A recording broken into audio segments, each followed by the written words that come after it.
Vous savez qu'une des, ce que nous disent une des, c'est pas un commandement, mais c'est comment dirais-je, une volonté des Hachamim que nous mangions à Shabbat du poisson. La viande n'est pas une obligation, bien sûr c'est bien d'en manger, mais ce n'est pas une obligation. Par contre le Shabbat c'est presque une obligation de manger du poisson. Pourquoi? Alors il y a plein de raisons. Je vais en donner seulement une qui est très belle. Vous savez, dans la mer, il y a toujours, même dans la nature, les prédateurs et les proies, malheureusement. Et dans la mer, il y a des grands poissons, des carnassiers, qui se nourrissent de petits poissons.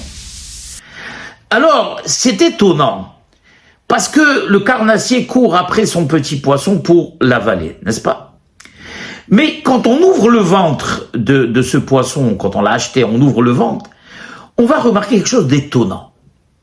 On va voir à l'intérieur de son estomac des petits poissons. Normalement, puisque c'est le carnassier qui court après sa proie, on devrait trouver à l'intérieur de l'estomac de ce carnassier un poisson rangé de manière parallèle au carnassier, c'est-à-dire la queue du petit poisson dans la direction de la queue du carnassier et la tête du petit poisson dans la direction de la tête du carnassier. J'espère que j'ai été clair, que j'ai bien expliqué.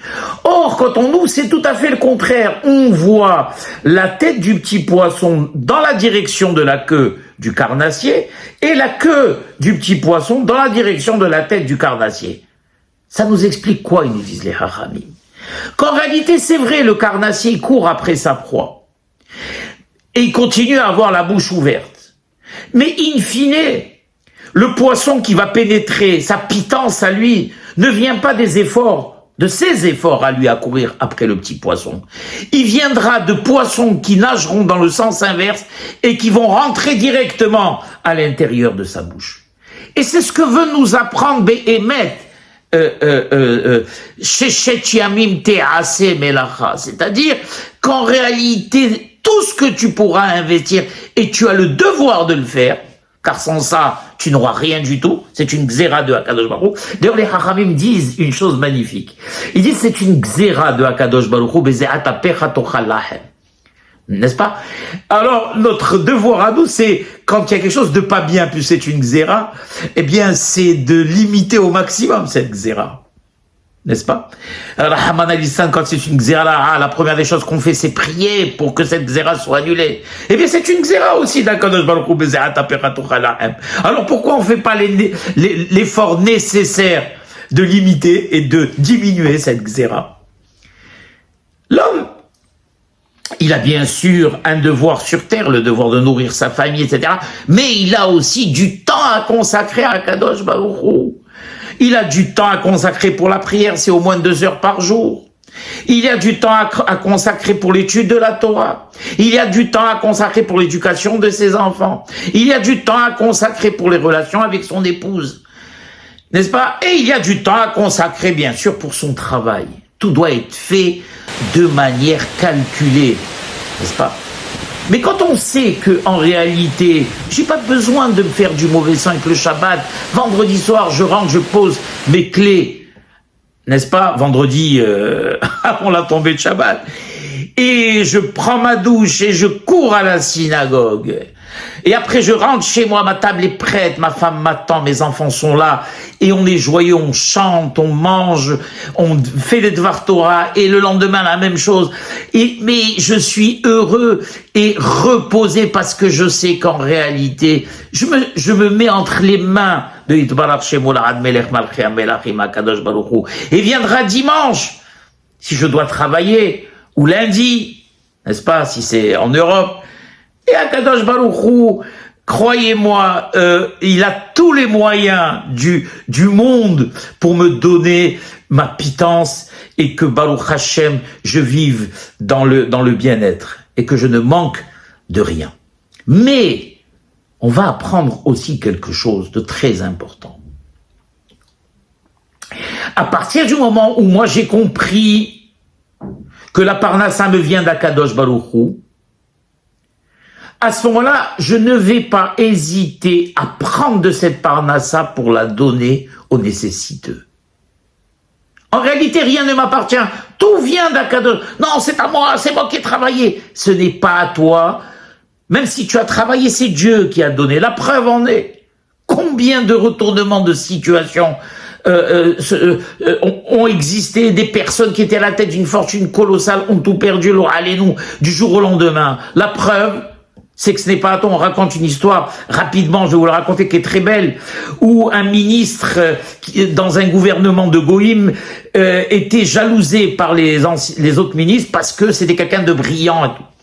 C'est un ministre des Finances. Et donc, les autres ministres sont allés chez le roi et lui répétaient sans arrêt, tu sais, le ministre que tu aimes tant, un juif, c'est un voleur, il doit te voler, etc., etc. Et tous les jours, on lui faisait pression jusqu'au jour où on lui a demandé, on lui a dit, il faut que tu vois, regarde ce qu'il fait, peut-être derrière ton dos, il doit te voler l'argent des impôts. Donc, le roi, devant toute cette pression, il convoque son ministre et lui dit, s'il te plaît, j'aimerais avoir le détail de tes rentrées d'argent, de tes déclarations. Et de ce qui est à toi. Et donc, on fait perquisition chez ce malheureux, on prend un carnet dans lequel il marquait tout, et il y avait une somme marquée, on va dire n'importe quoi, 15 000 euros, qui sont à moi, de rentrée d'argent. Et le roi le convoque, lui dit, eh bien voilà, finalement, je me rends compte que je t'ai fait confiance, mais que tu es un bandit, et que, en réalité, rien que dans les propriétés que tu as, on parle de millions d'euros, et toi, tu mets que tes rentrées à toi sont de 15 000 euros, de qui tu te moques? Où tu as mis tout cet autre argent?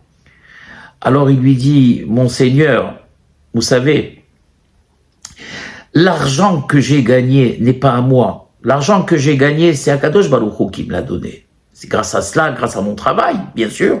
Mais c'est Akadosh Baruch Hu qui a budgété cela pour moi. Et c'est grâce à cela que j'ai pu m'acheter des maisons, des propriétés, investir, etc. Et que j'ai pu faire fortune. Mais ce n'est pas de l'argent qui est à moi. La preuve, du jour au lendemain, vous me l'avez confisqué. La seule chose qui est à moi, c'est ce qui est marqué dans ce carnet, c'est 15 000 euros que je donnais régulièrement à la tzedaka. Ça, ni vous ni personne ne pouvait me l'enlever. Ça, c'est déjà inscrit auprès de Akadosh Baruch Hu, de mon Dieu à moi. Quand le roi a entendu ça, il a été impressionné et il a sanctionné les ministres qui avaient douté de lui et il a rétabli bien sûr ce ministre dans ses fonctions. Donc, à partir du moment, comment il dit à Kadosh Baruch Hu pour le Mishkan, Vikru li teruma, met kol ish Hashem idevenu libo.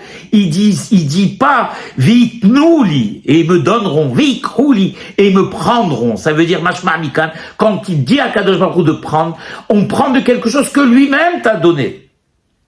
Et donc c'est pour cela ils disent les Hachamim que avant de parler de l'année d'Ava du Mishkan, Akadosh Baruch Hu, il va nous parler dans le passouk du Shabbat. Le Shabbat pour nous apprendre que Behemet, la Parnassa vient directement d'Akadosh Baruch Hu. Elle ne vient pas de notre travail acharné. Et donc, à partir du moment où tu sais que tout te vient d'Akadosh Baruch Hu, tu n'hésiteras pas à faire ce que demande Akadosh Baruch Hu, puisqu'en réalité, tout lui appartient, et prendre une partie de ce dont il t'a gratifié pour donner aux nécessiteux. Car il n'y a pas de Shabbat, où il n'y a pas de fête, où on s'enferme chez nous, très content avec notre femme et nos enfants, quand on sait qu'autour, il y a des gens qui ne pourront pas vivre dans les mêmes conditions Shabbat ou les fêtes. Hakadosh Baruch Hu, la seule fête qui l'intéresse, le seul Shabbat qui l'intéresse, c'est que tous ses enfants le passent dans les meilleures conditions possibles.